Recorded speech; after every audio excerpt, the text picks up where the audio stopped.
আনটেন্টেডদের তালিকা যে আপনারা শিক্ষা দপ্তর গেছেন, এসএসসি ভবন গেছেন, কোথাও থেকে তো পাননি, আজকে পাবেন বলে মনে হয়? যোগ্যদের তালিকা পাওয়ার জন্যই তো যাচ্ছি, তো উনি যদি চান এর কারণেই তো ওনার কাছে যাওয়া। আমাদের ধারণা নয়, আমাদের বিশ্বাস ওনার কাছে সমস্ত তথ্য আছে। উনি চাইছেন না কারণ উনি অযোগ্যদের হয়ে এখনো পর্যন্ত লড়াই করতে চাইছেন।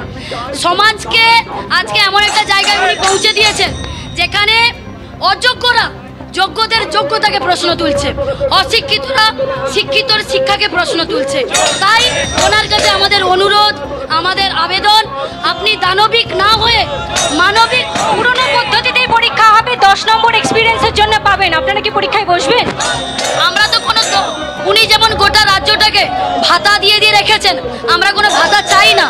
নতুন পরীক্ষায় বসার কোনো প্রশ্নই নেই, যেখানে উনি এবং কোর্ট আমাদেরকে তো অযোগ্য প্রমাণিত করতে পারেনি, তাহলে নতুন করে পরীক্ষায় বসার প্রশ্ন উঠবে কেন? বা আমাদের হকের চাকরি, 10 বছর চাকরি করে 7 বছর চাকরি করেছে, কোনো অভিযোগ নেই, তাহলে কেন আমরা নতুন করে, যেখানে আমি অযোগ্য নই, আমার হকের চাকরি কেন ছেড়ে দেবো? সমস্ত রাস্তা দিয়ে নবান্ন যাওয়া যায়, সে সবগুলো অবরুদ্ধ করে দেওয়া হয়েছে, আপনারা কি যেতে পারবেন আজকে নবান্ন? কিভাবে যাবেন? দেখুন, মুখ্যমন্ত্রী নিজেই পুলিশ মন্ত্রী, তাই ওনার অনেক সহজ হয় পুলিশকে লেলিয়ে দিয়ে আমাদের আটকানোর জন্য। উনি তো আটকানোর চেষ্টা করবেন, যেহেতু উনি ক্ষমতায় আছেন। আমরা আমাদের কলম, আমাদের শিক্ষা নিয়েই আমরা ব্যারিকেড ভাঙার চেষ্টা করব।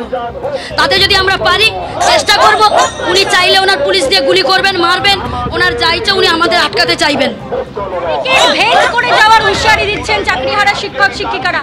তারা আজকে অদম্য, তারা বলছেন যে দাবিতে এতদিন ধরে তারা রাস্তায় পড়ে রয়েছেন, নবান্ন অভিযান করে আজকেই তারা একেবারেই ঐশী, চাকরিহারাদের যে বক্তব্য যে নতুন করে পরীক্ষায় বসার কোনো প্রশ্নই নেই, এমনই তারা বক্তব্য রাখছেন এবং সেক্ষেত্রে চাকরি ফেরানোর ক্ষেত্রে রাজ্যের উদ্যোগের দাবি করছেন তারা।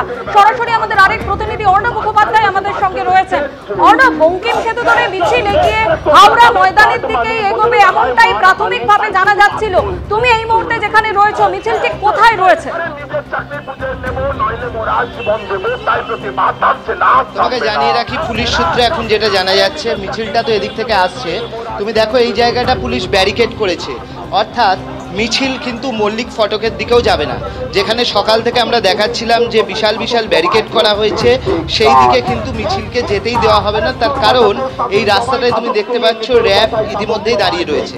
তাহলে মিছিল কোন দিকে যাবে? মিছিল যাবে হচ্ছে বঙ্কিম সেতু থেকে নামবে, মিছিল বঙ্কিম সেতু থেকে নেবে ডান দিকে শরৎ সদনের দিকে কিন্তু ঘুরে যাবে, এমনটাই জানা যাচ্ছে পুলিশ সূত্রে। এর আগের দিন সি এবং ডি যারা যোগ্য তারা যে মিছিল করেছিলেন তাদেরকেও প্রায় একই রুটে পাঠানো হয়েছিল, তাদেরকে সংহতি মার্কেটের দিকে পাঠিয়ে দেওয়া হয়েছিল। যদিও এই মিছিলটা ডান দিকেই না যাবে, অর্থাৎ বঙ্কিম সেতু থেকে নামছে, নেবে ডান দিকে শরৎ সদনের দিকে ঘুরবে এবং শরৎ সদনের দিকে ঘুরে মিছিলটাকে নিয়ে চলে যাওয়া হবে বঙ্কিম সেতুর নিচের দিকে, যেটা আমরা দেখাচ্ছিলাম টপ শটে, সেই ব্যারিকেড করা রয়েছে সেই জায়গায় নিয়ে গিয়ে মিছিলটাকে ব্লক করা হবে, এখনো অবধি যেটা পুলিশ সূত্রে জানা যাচ্ছে। অর্থাৎ মল্লিক ফটকের দিকে কিন্তু মিছিল যাবে না। মল্লিক ফটক থেকে যাওয়ার সম্ভাবনা ছিল হচ্ছে যে সেদিক থেকে সোজা কাজীপাড়া হয়ে সেটা নবান্নের দিকে যেতে পারত, কিন্তু সেদিকে যেতে দেওয়া হচ্ছে না। এই জায়গাতে র্যাব দাঁড় করিয়ে রাখা হয়েছে, মিছিল আসছে, তুমি দেখতে পাচ্ছ এখানটা ড্রোন রয়েছে, পুলিশের আধিকারিকরা রয়েছেন এবং মিছিলের যে রুটটা আপাতত দেওয়া হয়েছে সেই মিছিলের রুট সেই অনুযায়ী বঙ্কিম সেতু থেকে নেবে ডান দিকে ঘুরবে, ডান দিকে ঘুরে সেটা শরৎ সদনের সামনে দিয়ে যাবে, এমনটাই এখন অবধি জানা যাচ্ছে। একেবারে অর্ণব, তুমি আমাদের সঙ্গে থাকো।